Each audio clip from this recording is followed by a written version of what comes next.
Kumusta kayong lahat ulit? For today's video ay dito lang ulit tayo sa bahay kasi I'm not feeling well pa today. Masakit yung aking dito yung side ko dito. Ito masakit. Tapos nung mga nakaraang araw nagpa-check up din ako. At nagpa-ultrasound yan. Nag-laboratory, tapos yung blood chem, pero yung result, okay naman yung result ng aking blood chem. Yung result lang ng aking urine ang may problema kasi may nana at may dugo yung result ng aking urine. So, kailangan kong mag-CT scan. Titingnan ng doktor yung aking bato. Baka daw yung aking bato ay may bato. Yun. So, last Thursday nagpa-CT scan ako. Sa Tuesday pa ang result. So, yun. Hoping and praying na sa result ay walang bato sa bato. We are praying na normal ang result. Kasi nakainom na ako ng gamot. Medyo okay na yung pakiramdam ko. Nawala na yung pain kasi kaya ako nagpa-check up dahil sobrang sakit ng aking lower back. Yung kung i-range natin ng 1 to 10, ang range niya is 8. So, sobrang sakit. Hindi ako makagalaw. Pag nakahiga ako, masakit. Pag tatagilid ako, masakit. Pag nakaupo, masakit. Mas lalong masakit pag maglalakad. So, ayan. Kaya, wala na tayong ibang choice kundi tumakbo na sa doktor. Kaya, yun. Yun ang result. And, ang umpisa talaga na masakit sa akin, ito talaga ito. Ito dito. Kaso, nung nagpa-check up ako, hindi siya masyadong sumakit. Kaya in-schedule ako ng ultrasound. Yung ultrasound ako kasi titingnan daw yung aking pancreas, yung aking lapay. Ganon, titingnan ng doktor kung anong meron doon. Pero, matagal pa yung aking schedule. Pero ngayon, masakit talaga siya, masakit. Pag gumagalaw ako, masakit. Nararamdaman ko yung sakit. Ang hirap nang nagkakaedad na kasi yun na nga, nararamdaman mo na yung mga masakit sa katawan na hindi mo naman nararamdaman niya noon. Pero ngayon, nararamdaman na dahil yun na nga, nasa golden years na tayo. Kahit anong ingat ako, maingat talaga ako sa maingat ako sa katawan ko, maingat ako sa sarili ko. Maingat ako sa kinakain ko, pero ayun, natamaan pa din tayo.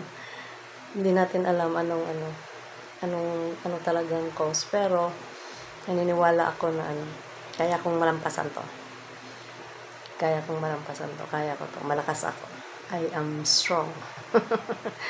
So, ayan, yun yung kwento ko for today. Pero meron din akong ikukwento sa inyo na nung una medyo na-stress na nga din ako doon. Pero, nung katapusan na ng aming conversation ay para na akong nabunutan ng tinig. Kasi naman guys, di ba meron kaming motor na hinuhulugan. Na i-vlog ko yan 3 years ago. More than 3 years ago na. Meron kaming hinuhulugan na motor. Monthly yun. Monthly. Tapos, to make the long story short, 3 years yung hulugan eh. After 3 years, hindi namin nahulugan ng lahat. So, ni-reconstruct yung payment. Another 1 year na naman. 1 year, 18 months. Another 18 months na naman na extension para bayaran. So, ayan, to make the long story short na naman, tapos ang 18 months kasi, hindi talaga kami ang nagbabayad. Si Dwight, ang aming anak, kasi siya naman ang gumagamit. So, alam niyo naman, pag call center, minsan may trabaho sila, minsan wala. Kasi kapag hindi nila gusto yung trabaho, kapag sobrang pressured na sa kanila na parang wala na silang kalayaan, wala na silang, alam mo yun, mga nagtatrabaho, hindi nila gusto yung trabaho. So, umaalis sila. Kaya, syempre, pag wala kang trabaho, walang sahod. So, wala ka rin pang hulog. So, ayan. Ang nangyari, nung August dapat matatapos na yung bayaran. So, meron pang parang 6 months yata yun na babayaran. Pero ginawan ko yun ng paraan. Ginawa namin ng paraan para mabayaran na. Matapos na talaga nung month ng August. Kasi, itong mga nangungulit, kahit linggo, tatawagan ka. kahit linggo, nandun, taga-Tagig kami, nandun kami sa Las Piñas kasi, di ba, pastor yung aking asawa. Minsan, ini-invite siya mag-preach doon sa Las Piñas. So, pupunta kami doon. Nagkataon nandun kami. Tumatawag yung naniningil na kahit nandun kami, doon daw magbayad. Pwede doon magbayad. May pambayad naman ako nung time na yun. Hinihintay ko lang yung Lunes. Kasi alam ko, pag Sunday, walang pasok. Yung pala, wala silang pahinga. Tapos, ayan na, hindi nabayaran ko na. Binayaran ko na full payment ko na yung motor last August 30, 2024. So, nabayaran ko na. Kampante na ako, na wala na kaming iisiping babayaran pa ulit. Kasi, full payment na eh. Binigyan ako ng resibo. Yun pala, nawala din sa isip ko na isip namin dito sa bahay na kapag full payment ka na pala, kukunin mo yung original na ORCR. So, hindi namin naisip yun. So, ito na, February na, may tumatawag sa akin na meron daw kami, tumatawag ulit sa amin yung motor trade. May babayaran. Bakit daw, mag-iisang taon na kaming hindi nagbabayad? Ganito daw yung babayaran namin. Sabi ko, bakit ako magbabayad pa ulit? Tapos na, nag-full payment na ako last August 30, ganyan. Tapos parang inaano pa ako nung naniningil na pwede daw sila mag-ano ng legal. Parang tinatakot pa ako ba? Bakit ako magbabayad ng full payment na nga ako eh. Kasi daw may nakita pa sa system nila na na hindi ko pa bayaran. Sabi ko, kasalanan ng system nyo yan. Inong nagbayad ako, yun yung lumabas doon sa system nyo na bayarin ko. Kaya yun yung binayaran ko. Bakit ngayon magbabayad na naman ako ulit? So, ayan. Sabi niya, sige ma'am, balikan kita ulit. So, mga after ilang days, tumawag na naman. Ayan na naman, naniningil na naman. Tapos nadadagdagan na. Sabi ko, bakit ganun? Bakit ako magbabayad? Hindi ako magbabayad niyan. Bakit ako magbabayad? Tapos na eh.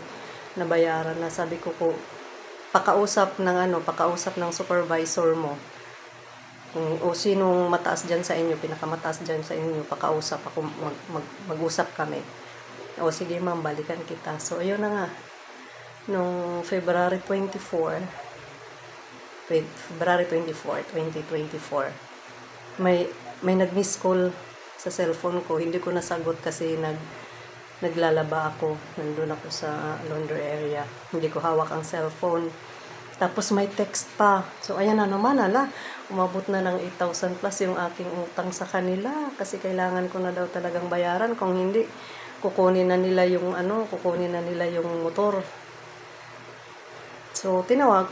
Ako na mismo tumawag. Tumawag ako. Sabi ko, ma'am, di ba nag-usap na tayo na ganito, ganyan? Pakausap ng yung supervisor. So, sabi ko, sige po, basta mag-wait lang kayo kasi may kausap pa. So, naghintay ako. Habang naghihintay ako na matapos yung kausap ng kanilang supervisor, syempre, nagpipray tayo na, Lord, nawa ito na yung last ko na tawag and matapos na yung usapan na ito nang wala akong babayaran. Hindi ako magbabayad. So, ayan, nagpipray habang naghihintay. So, nakailang minutes ako nang hintay at hanggang natapos na, binalikan na ako. Ayan na, nag-usap na kami ng supervisor. Lalaki yung supervisor. Sabi ko, sir, regarding po doon sa sa account ni asawa ko kasi ang nakapangalan doon. Na ganyan, sabi ko, nag-full payment na ako noong August 30. Bakit ngayon meron pa akong babayaran? May sinisingil pa kayo sa akin na ganitong halaga. So, yun. Pag lalaki kasi kausap mo, walang maraming salita. Tinanong niya lang ako kanino nakapangalan yung account. Ganyan. Basta may mga tinanong lang siya.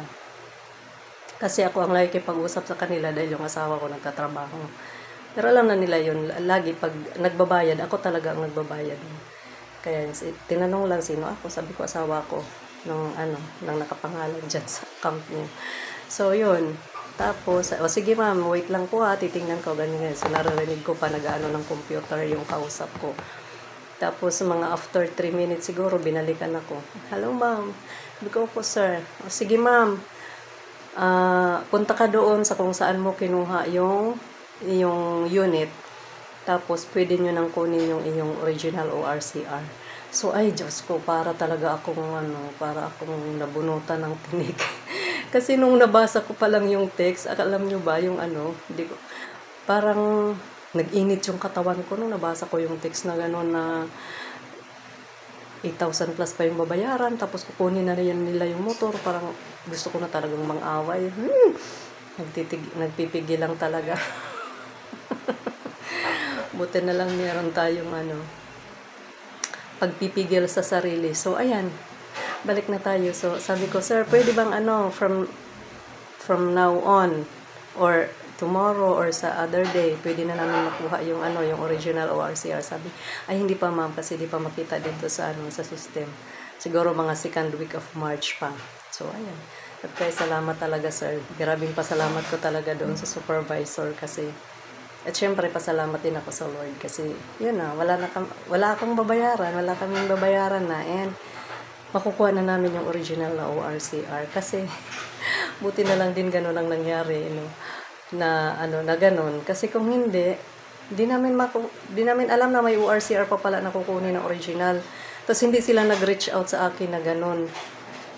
Di ba, dapat nung nagbayad ako, nakita nila na ganyan, may bayad, nag-reach out dapat sila na, oh ma'am, pwede mo nang kunin.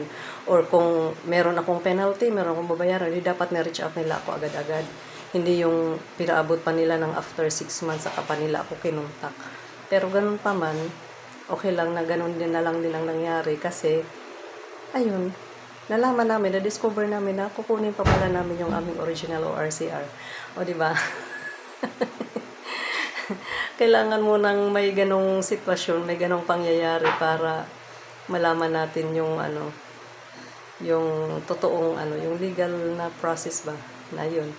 So ayan, thanks God kasi natapos na, and yun lang. Nag-cause naman sa akin ng kasi na-stress ako doon. So nag-cause naman sa akin na ayan, hindi maganda yung pakiramdam ko. Yun lang guys, hanggang doon lang na naman ang ating kwento for today. Nawa ay salamat sa inyong pakikinig. Kailangan lang meron tayo laging baon na pasensya sa ating mga kausap, sa kung sino man ang ating makakausap, di ba? Yung yung pagpapasensya, or yung wag agad na umiinit yung ulo. Kasi pag yung dinadaan sa init ng ulo, walang nagiging magandang resulta sa usapan, di ba? So, yun, ganun lang, tip para maging maayos ang pag-uusap, maging kalmado tayo kahit na kumukulo na yung ating dugo, maging kalmado pa rin tayo sa ating kausap kasi para maayos, kasi nga, di ba, marami namang nagsasabi walang nagiging magandang resulta kapag dinadaan sa init ng ulo. So yun ang natutunan ko doon sa sitwasyon na gano'n, na maging maging mapagpasensyoso. So yun, ako meron naman ako niyan, may baon-baon naman ako niyan lagi. Kasi hindi ako mahilig yung papatol ka kaagad ba. So, yun. Hanggang dito na lang guys. Maraming salamat sa pagtanaw. Salamat sa pagtanaw. Salamat sa panunood ng aking video. Please don't forget to like and subscribe to my channel. And God bless you guys. Bye-bye.